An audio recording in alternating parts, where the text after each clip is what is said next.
Hello, my darlings. This is Miss Darling in the studio. Welcome back. If this is your first time here, I want you to know that I not only teach how to do things, but I teach why. Now, I have a strong background in design, and so I not only teach you and show you how I make what I make, but I will try to share with you what to do, what not to do from a design standpoint so that your compositions and your artistic abilities will improve in whatever project you're attempting to do. So, welcome, and hope you stay with me to learn everything I will be sharing. Be sure and check my Etsy shop if you're interested or in need of good resources to help you with your own products and whatever you're making. And links will be in the description box to some of the products or tools that I use in my videos, so be sure and check there. Anyway, let's get started. Today's subject, which will probably have to be covered in 2 videos instead of 1, is tissue boxes and how to take a regular cardboard paper tissue box that you've used up and are on the brink of discarding and turning it into a work of art that can be used forever. And so that's what we're going to do. I'm going to first show you a few examples of tissue boxes that I have completely redesigned from the ugly box that it started out. I used it up, and by covering it with book pages and fabric and ephemera, I have totally transformed this tissue box. Sorry, I guess I got a little out of frame there. So I've transformed it into something that I use and keep using all the time. Here's a different variety of the same thing. Has similar color palette to the other one, but is completely different in how it was designed and has a different flavor as well. I do the bottoms as well, but they're not all that essential to do. This one I use in my master bedroom. The colors go beautifully with the colors I have in there in terms of my bedspread and drapes and art. And this is completely done with fabrics. You can see how stunning it is, how colorful and vibrant it is. And then I have another one here, which I also use in my master bedroom because the color palette is the same, but you can see it's a completely different style and a completely different feeling overall. And this one is a combination of paper and fabric in its construction. So there's 4 examples. Each one has its own personality and variety. And so let's get into how we go about making one. Now, as I teach people on every project, I think it's a really good idea to pre-plan your project. You can't pre-plan everything, but you can prepare a lot of it. And so what I do is I pre-pick fabric and papers that I will be auditioning through the course of making my product today. And you can see that I have a wide variety of fabrics here that I can choose from. Some are more favorite than others, and I won't really know until I get into it which ones I will actually use. But at least I have a color palette selected and I know the direction I'm going. I have already picked out some of the ephemera that I will be choosing from for this, and so I have my direction already determined there as well. All the way down to some of the other things that I will incorporate. These nice little buttons and brads I may or may not use. It just depends, but I have them already pre-picked. So now I want to first discuss one of the things that I did not do in the 4 examples that I showed you, is that I did not think about what was I going to do when the tissue box ran out of tissue. And obviously I enclosed every site, and so when I need to put some refill in there, I've got to shove it through down here. That's a mistake I don't want you to make.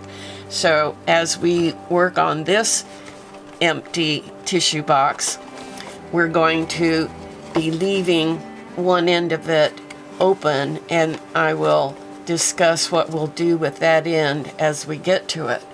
But for now, this is what we'll be working on, and you can see it's a pretty ugly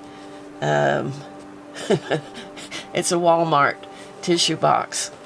Anyway, we're gonna make it look wonderful, I hope, and so craft along with me. If you've got a tissue box, doesn't matter if it's the same type, could be, you know, one of those squared ones or whatever you've got.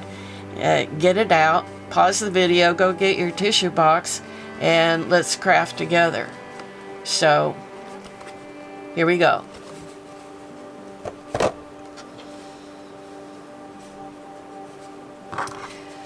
While I have a bunch of fabrics here, I'm not going to start with fabrics. I'm going to start with book pages. And in my last video, I taught how I made this great little protection box. It's a 6x9, and I keep my vintage book pages in here that I have pulled out of a number of vintage books that I have. So I'm going to just pull out a bunch of these pages, and this is going to provide me with the initial background for my box. But before I even do that, I can see I need to use some duct tape to secure it and make it a little sturdier. I like using black duct tape because I do a lot of things with black, and I just love the color of black anyway. But this, of course, is going to be completely covered over, so it doesn't matter what color you have or choose to use.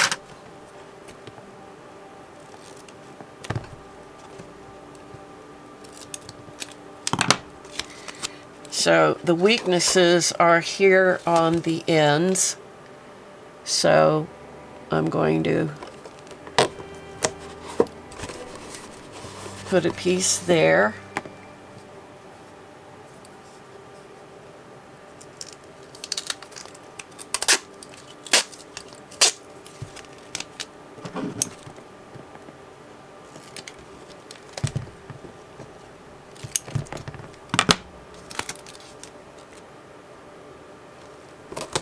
And a piece here.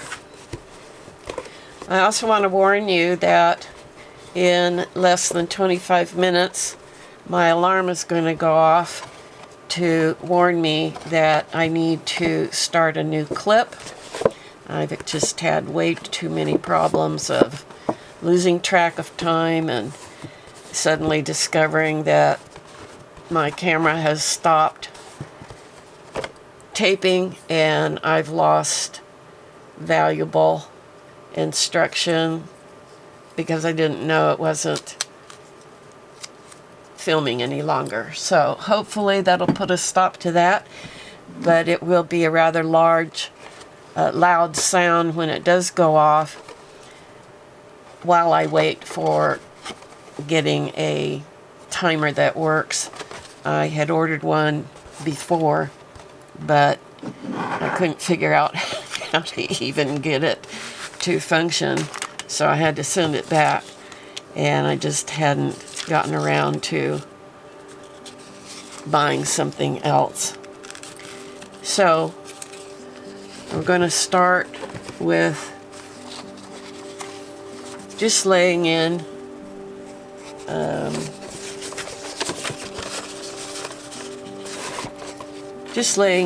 some book pages, and it'll be very random. So I'll get us started, and then I'm going to stop the video in the interest of time and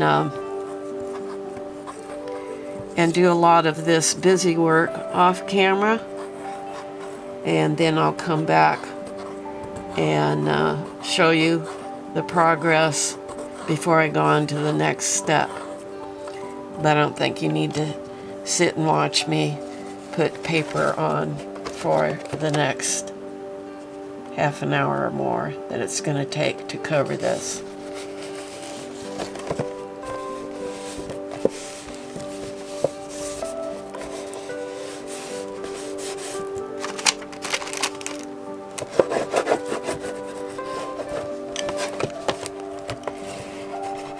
And right away, I'm going to switch from this wet glue to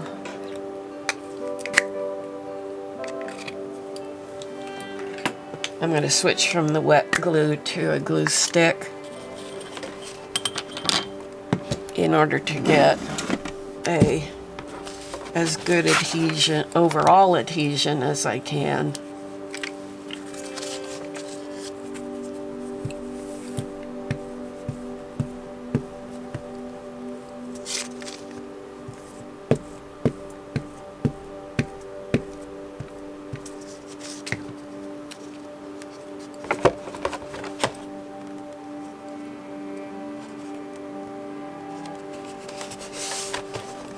I'm doing that at an angle because that's how the window goes. I've noticed that depends on the brand, the window that they give you to pull out your tissue differs in size, width, and length depending on the brand, so you just have to go with what you have and be happy with.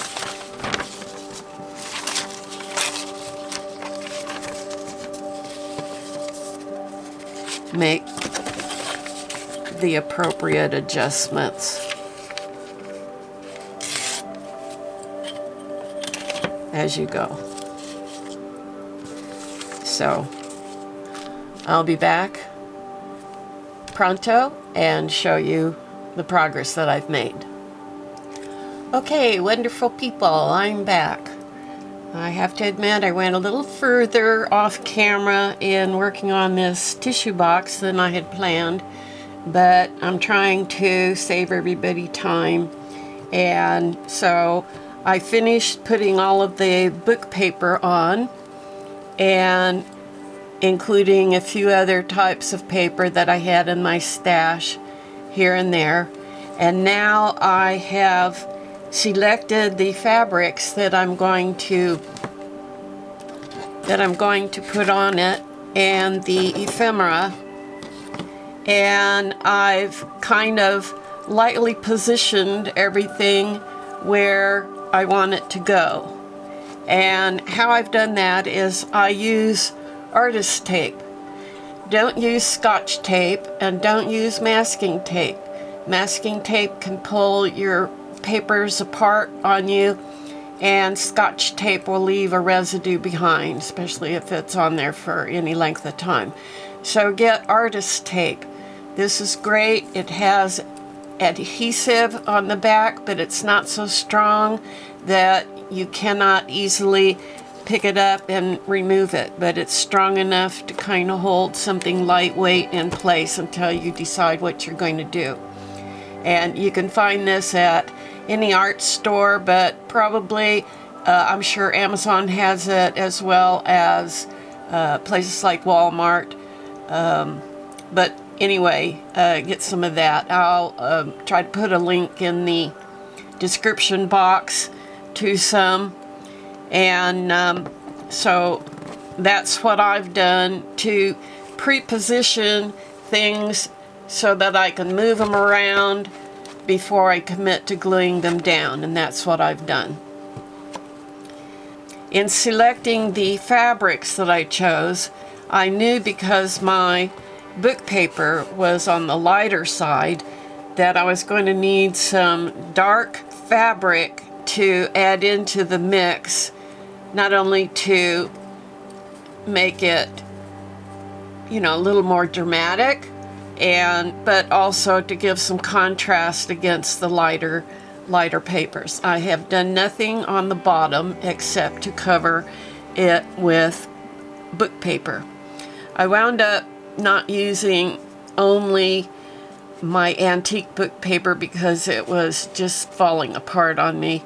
So I got some more modern book paper that I had in my stash and basically put that in there as well.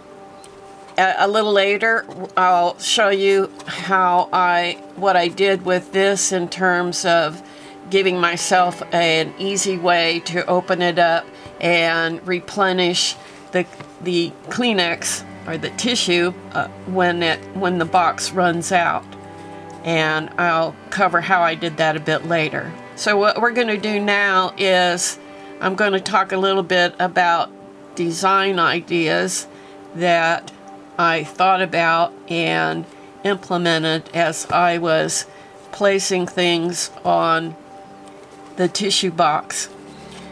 You want to look at each plane, whether it's the top, alongside, or the end. You want to think about it as your canvas. You're rarely going to be looking at a three-dimensional box more than two sides at a time. In fact, but you'd have to tip it in order to look at two at the same time. So you don't really design that way. You just design in terms of what you want for the particular plane that you're addressing. So each one becomes a work of art all in its own. In this particular one, I really have a grouping over here and a grouping over here. What you don't want to do is just try to spread things out equally so that you fill the space. That's what people do when they have not been trained in good design. So what you want to do is kind of divide it up into thirds. So I roughly have a 1/3 section here and then 2/3 of a section here. So notice that when I place my various elements, I'm not spreading these far apart. I want these two to look like a grouping, so they're going to, in essence, hang together so that when you look at it from a bit of a distance, it appears to be one item instead of two separate ones. If you spread things out too far, then it looks disjointed, there's no unity, and it just winds up looking like a busy mess. So that's what we've done here. The other thing I want to point out in design, when you have images that are very directional, in other words, they're facing left or they're facing right, you want to, as much as possible, in a grouping, have the directional pieces pointing into the grouping, not out of it. So my butterfly is pointing into the grouping. This yellow flower, which is clearly directional, is facing into the grouping on the right side.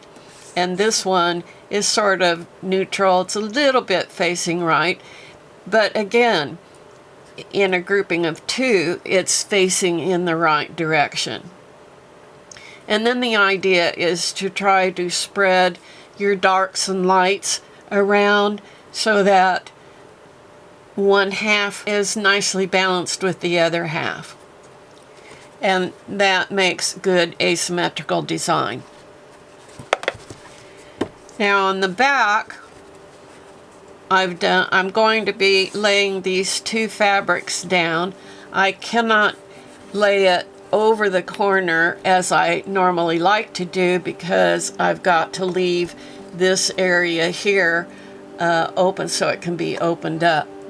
So I'm going to glue that down there, and then over here I have a wider piece that is going to be glued on this side, but it's also going to carry over onto the other side, and that will help protect this corner.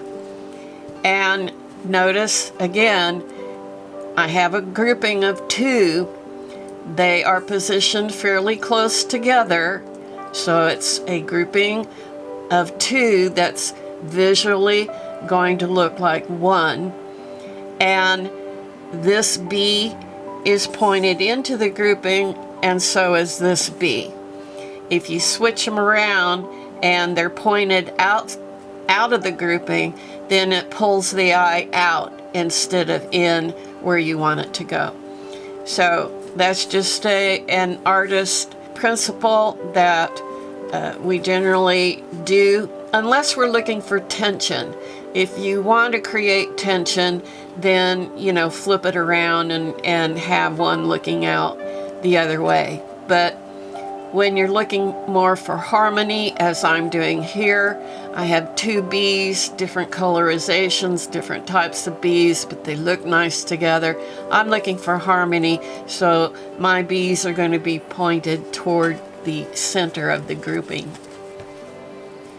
And out here on the smaller tip,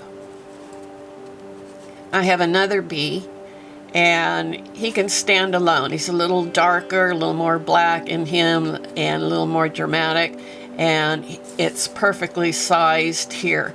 Because I have the fabric coming over onto this edge, I have not centered the bee from here to here. I've centered the bee from the edge of the fabric over to this side. And so the bee is a little bit off center when you look at the entire plane, but he is centered between the fabric and the edge over here. So now here we get to the top, and I wanted something unusual and fun. I know I needed to balance one side with the other. I have left the, I don't know, plastic, it's not cellophane, it's kind of a plastic. It's a little dinged up now. I don't think anybody will notice that once you get Kleenex in there coming out, but if it doesn't look good, I'll replace that. But for now, I'm going to leave that. So I have positioned a combination of fabric and paper. Here's another little bead that is repetitious of the one on the end over here. That brings unity to the entire grouping to have some repetition. So I have a repetition here, and I have a repetition of the butterfly that's down here. And then I'm overlapping, coming in over the plastic end a little bit on each side. I brought a little bit of this rust pattern here over here, which I will glue on top of the fabric that will go down first. And so that's what my top is going to look like. I have already gone around all of the folded edges and inked them up and grunged them a bit for interest and for contrast. and to also make it look a little grungier. So we're going to go ahead now and glue down all the paper and fabric in place, and then we'll talk about what we did on the end here. So what goes down first is what's on the bottom, and all I did is tear off a little section of the artist tape and you know, folded it over so that there's, you know, adhesive on both sides, and use that to kind of hold it in place. So I've got to take those off, obviously. And so now here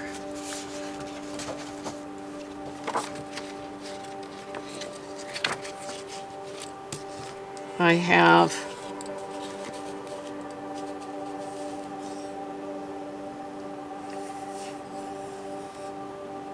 get this going.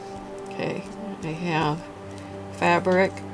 Since this is going to go out onto the plastic, I want to make sure I get these ends well glued.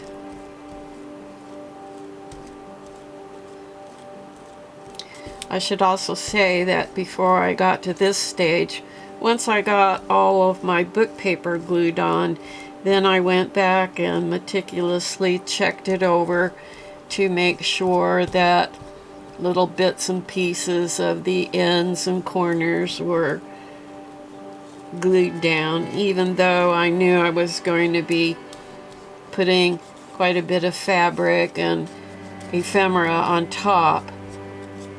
You just want to have everything adhered as good as possible.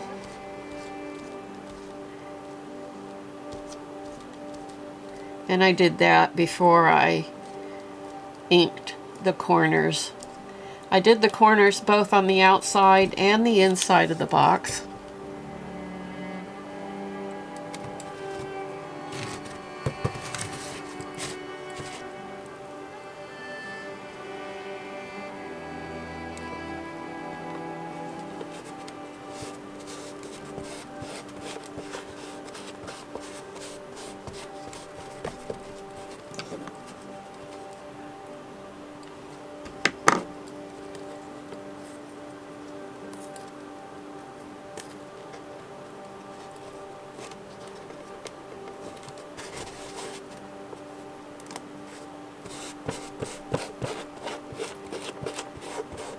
And since the paper is torn in every case, I also tear the fabric. The only place I did not tear the fabric is right here along the edge of this intricate design. Tearing just wasn't going to work there. Okay.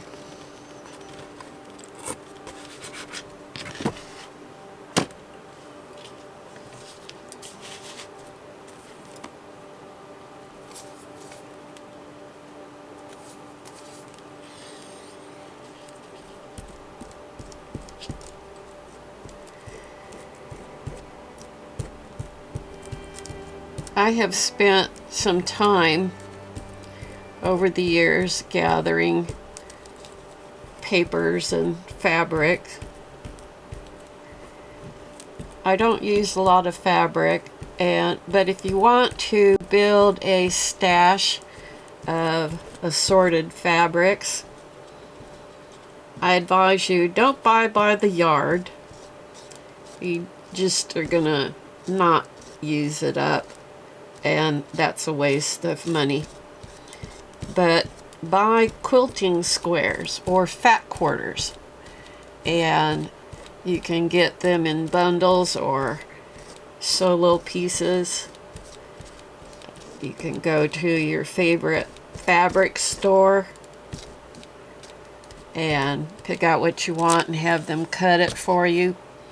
Look for odds and ends, you know, things that maybe they have on sale, and just pick up small random pieces to put in your stash.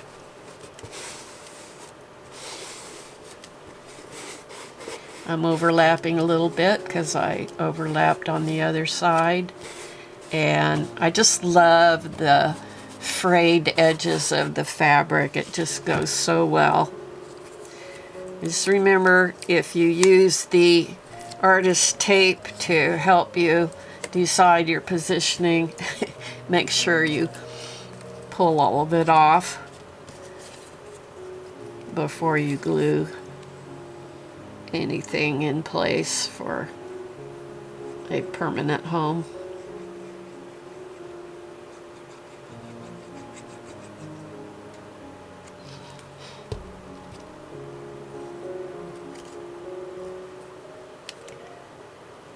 And so my little bee's gonna go right down there.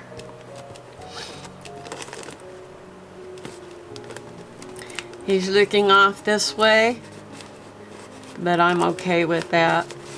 But it is why I positioned him further in rather than out here on the edge.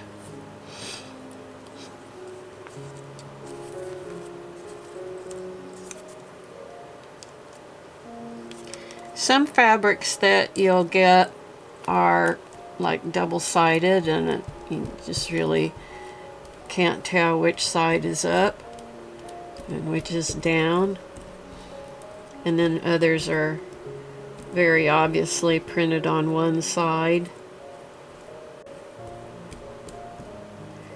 So it's kind of nice when the design is just as strong on the back as it is on the front, because it gives you a lot more flexibility for placement purposes, especially if it's directional.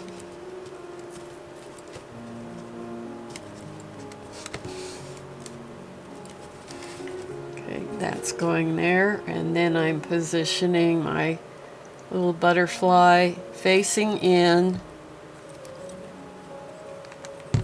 Oop, here's some tape. I almost did what I told you not to do.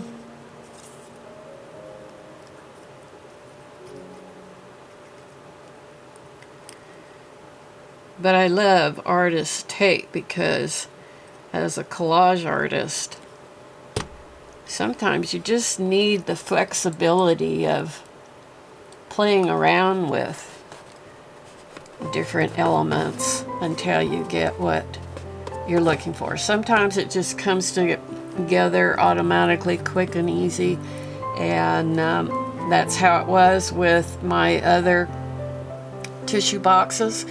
But this one is a little more stylized, and I just had to play around with it before I finally decided what to do.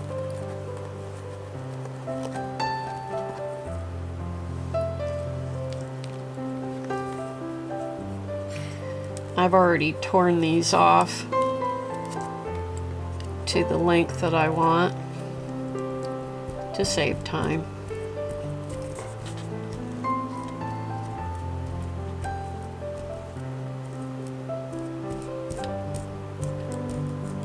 How's everybody today? Everybody doing okay? You staying safe? Being healthy? Having fun?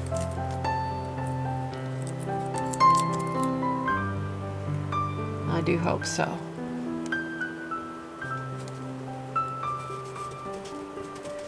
In difficult times, we have to find fun wherever we can, and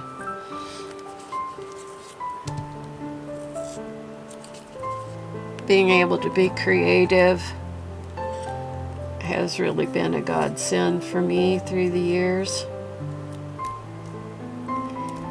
It's the one time I can completely forget about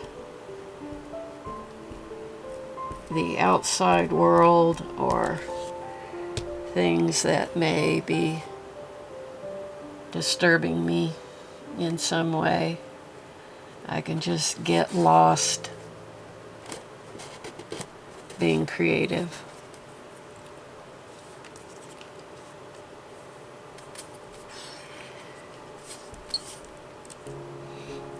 That's one of the things I love so much about this junk journal genre, is there's just no end to what you can create.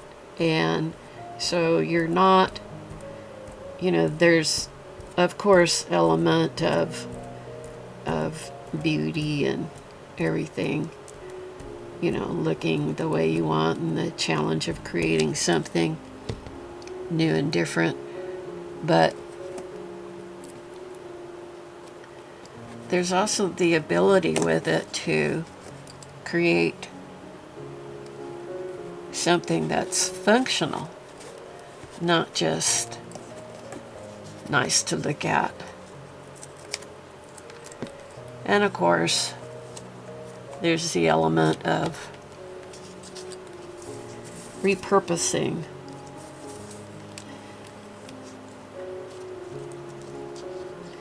I mean, think about these tissue boxes, not just for yourself, but, for loved ones, and, how great it is to just be able to have something that maybe is color coordinated or goes with the theme of a room and can be used for a long time over and over again. You just replace the contents inside and you've created a work of art. I decided to put that a little further down because I don't want to cover over my little postal thing there. I love postal, anything postal. I stuck this little end piece of fabric up there so I could get some contrast with the edge of that little floral piece. Just a little too blendy with the background.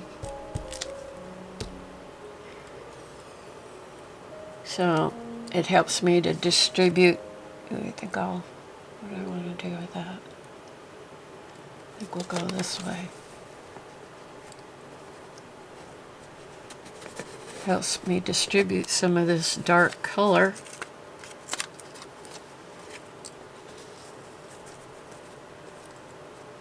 While at the same time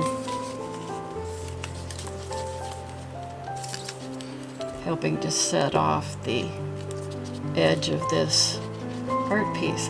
I mean, think about this as this is like a wall in your home, and you're hanging artwork and deciding where it should go. Now, you probably wouldn't design a wall quite like this, but it's very common to hang companion pieces.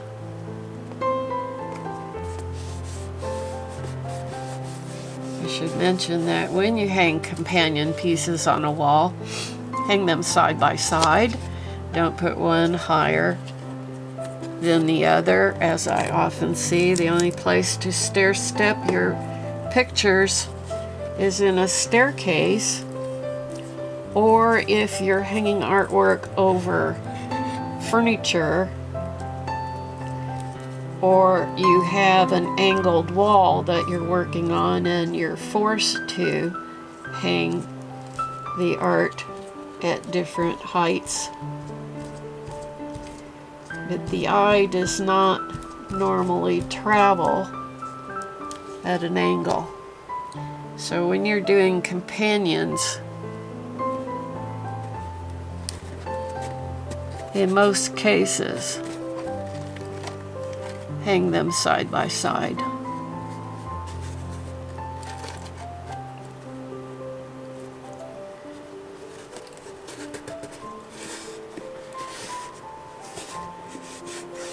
And that's what I'm doing here as well.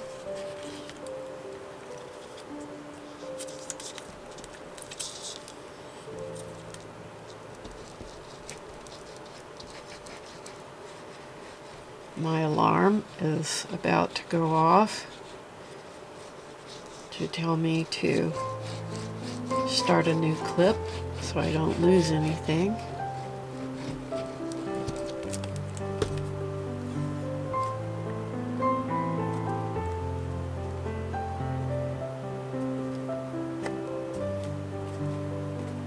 And so maybe before that even happens, this is a nice place to stop. Oh, there it is.